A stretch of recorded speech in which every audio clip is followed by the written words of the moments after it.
Alright, prediction time for UFC on Fuel TV number 7, aka Henan Barao versus Michael Mayday McDonald.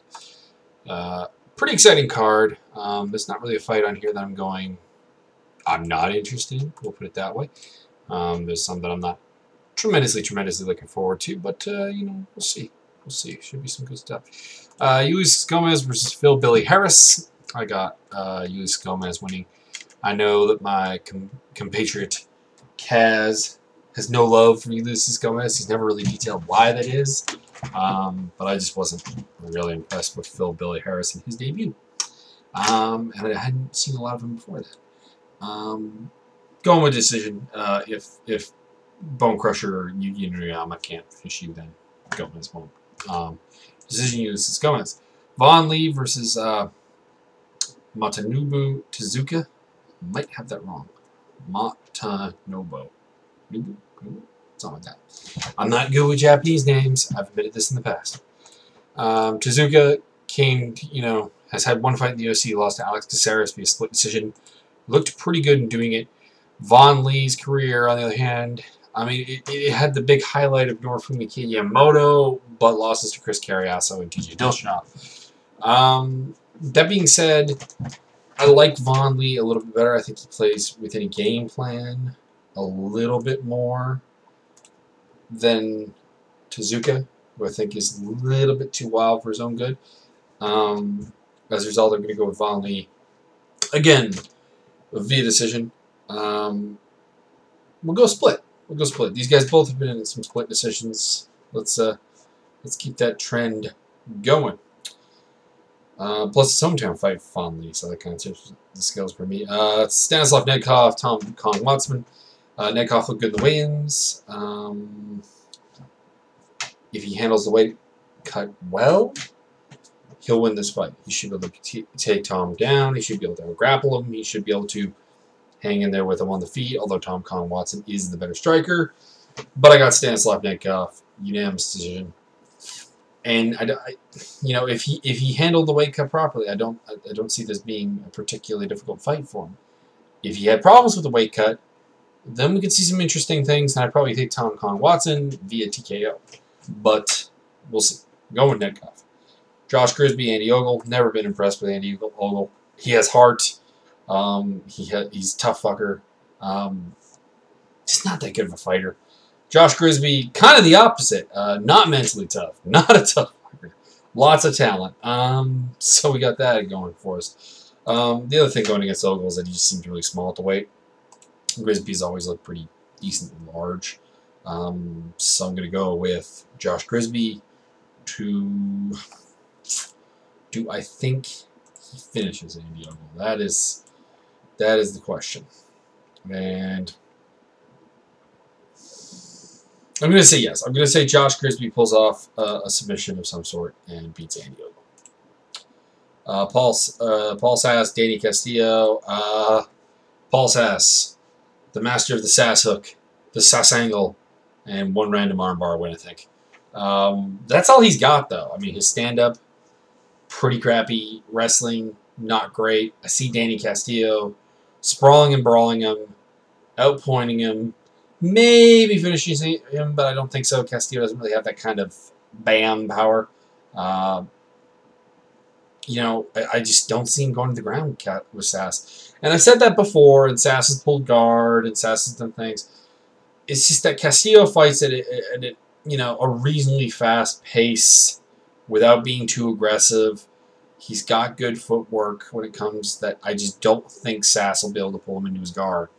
But if Paul Sass gets him down, don't be surprised to see a Sass angle or a Sass hook.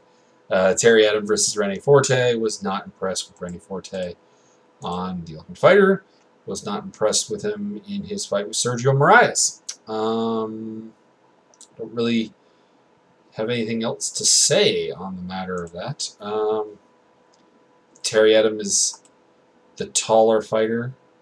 I believe. Let me just check this. Yeah, much taller. Forte is lean enough that he was kind of making me think he was even taller than he was. Taller fighter, better submission or better striking. Underrated submission game. I don't really see Forte being able to take him down terribly easily, but last time, you know, Adam fought a Brazilian. It didn't go his way. But I do have to go with Terry Adam here by unanimous decision. I think he's just a better fighter in pretty much any aspect of the game. Matt Riddle, Che Mills. I'm going to upset some people here by picking Matt Riddle by unanimous decision. And here's what it is that Matt Riddle, he seems to be dedicated to winning a little bit now, as much as before he was looking for exciting fights. And to me, that means he's going to utilize what is a very good wrestling game. He would be a D1 wrestler if he wasn't basically a complete idiot when it comes to scholastics. Bellator has a similar version of him named Daniel Strauss, who we don't attach the D1 label to because, well, he didn't go to college. But he would have. I mean, his numbers in Pennsylvania state wrestling in high school, a very competitive state in wrestling, were very good. I see Riddle just being able to take down Che Mills, holding him down, getting a decision. If Riddle goes in there and, you know, he indeed tries to fight exciting and bang with Che Mills is going to knock him out. That's it.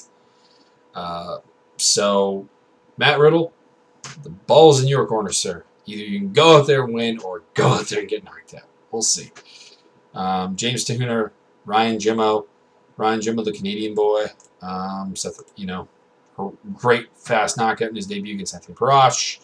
Also has a couple of decent wins over guys like Romo Tier, Sokoju, Zach Cummings, who's on the Ultimate Fighter, Wilson Govea, Emmanuel Hardcore Kid Newton, who's in the Bellator tournament, and UFC veteran Marvin Eastman, and former competitor Jesse Forbes. I didn't even know he fought Jesse Forbes.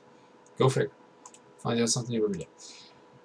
His only loss is to Adam Braidwood in his debut. People are not going to know Adam Braidwood because really he's more known as a football player than a fighter, but we'll go with it. James Tahuna, really hard to take down, really powerful hands. Has had a pretty solid run in the UFC. Currently on a 3-fight winning streak, beating Joe Beltran, Aaron Rosa, and Ricardo Romero. Lost to Alexander Gustafsson, and, not surprisingly, beat Anthony Parash, like Ryan Jimmo. They both debut against the same person. He also has a win over Igor Pekrajec. I don't think I'm missing anything else from that list. I'm going with James Tahuna. I think that he's the better striker. I think that he can keep the fight standing, and I think that he can win a decision. I don't think he knocks out Jimmo because Jimmo is a surprisingly tough guy. Not so much surprisingly, but very tough guy. I don't see him getting knocked out, but I do see him getting outpointed. I think when it comes down to, there are some areas where Jimmo can win this fight. Specifically, I do believe he's the better grappler of the two. That being said, Tahuna has, you know, shown pretty much that you're not going to get him down all that easily. And better guys have tried than Ryan Jimmo when it comes to purely the takedown aspect of the game.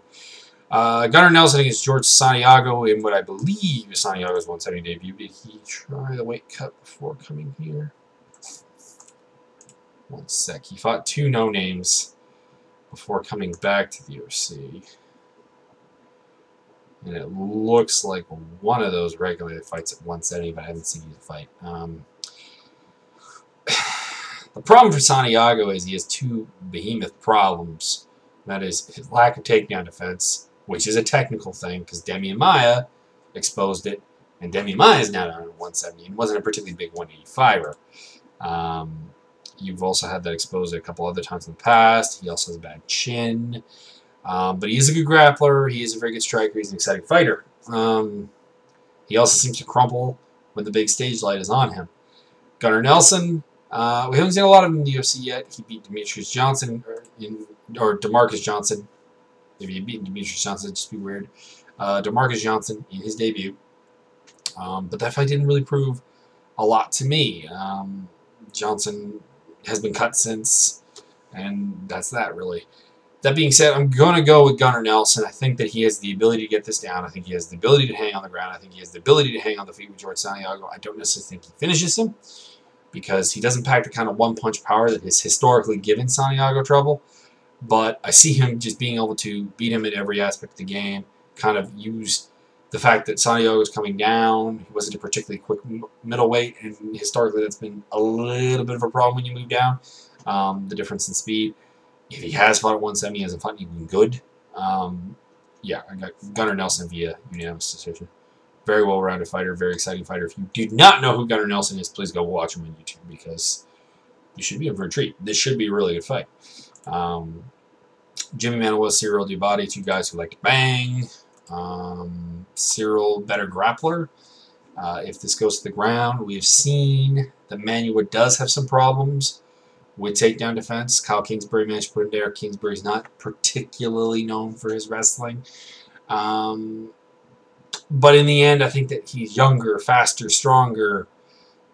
And Cyril's not a very good wrestler. I mean, as much as he's for a kickboxer, he does have a pretty decent ground game. Doesn't really have the ability on the ground or the ability to get the fight there. It's more of a countermeasure for when people take him there. He has the more acclaim in the kickboxing community. He's probably a better technical striker. I just think that Manuwa brings more power and more speed. And as a result, I have Jimmy Manuwa getting a second-round TKO, but look for this one to be fireworks, no matter who wins. Cub Swanson, Dustin Poirier. I've been going back and forth on this one. It was really supposed to be Cub Swanson, Dennis Seaver. That's a fight that I thought Swanson would win. The problem is I've kind of reversed my theory here with Poirier. As much as Cub Swanson has all the physical tools, he's a good puncher. Aside from some issues with his hands, but he's a good boxer, even defensively technical, good wrestling, good grappling, very well-rounded, very tough, good cardio, likes to push the pace, tough guy, does not really fight to a game plan, and he's fighting a guy in Dustin Poirier who I think is very close to him in all technical aspects, is hungry, has kind of had that don't follow a game plan sort of beaten out of him, courtesy of Chan Sung Jung. I'm taking Poirier, and I never really take anyone to finish Swanson. So again, a decision for Poirier, but I'm really looking forward to this fight. I want to see Cub Swanson win, because in a nutshell, I do want to see Cub Swanson fight for the title at some point. I want to see an exciting fighter get there. As much as Poirier is exciting, I think that there's more time for Poirier. I think with the condition of Cub's hands, the time is sort of running against him. But every time he goes out there, I don't see a game plan. When he does win, I see people playing into his wild, brawl-like style, and I just don't see Poirier falling into that. So I got to give him the win here. Michael McDonald versus Renan Barao. This was the toughest fight on the card for me to call because we have two of the biggest rising stars at 135, without a doubt. Two exceptionally young guys. I mean, their combined age is 47, which I believe makes them about Randy Couture between the two of them. Both of them are well-rounded. They have good striking. They have good ground game. They have good wrestling. But in the end, I think that Barao, having said that Mayday McDonald is multidimensional and well-rounded, Barao is that much more elite in a well-rounded sense.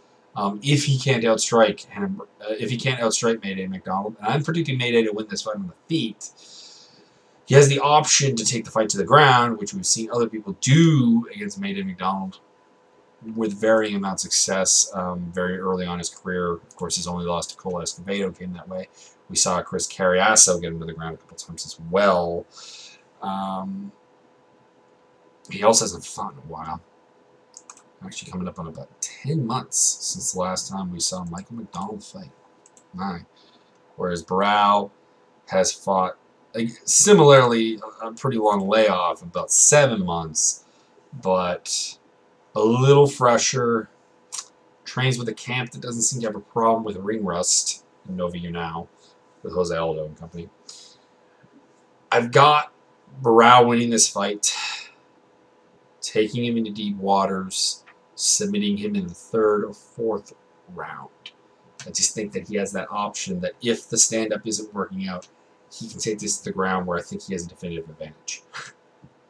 And I think the fact that he's been 5 rounds in his fight with Uriah Faber, I think that prepares him a little more cardio-wise than Mayday. Mayday's never shown a cardio issue, but you never know when it's your first title shot. So I'm going with him, Barao, to win by submission. But a lot of very close fights here. A lot of exciting fights. And that's why this is a really good card, and you should really, really watch.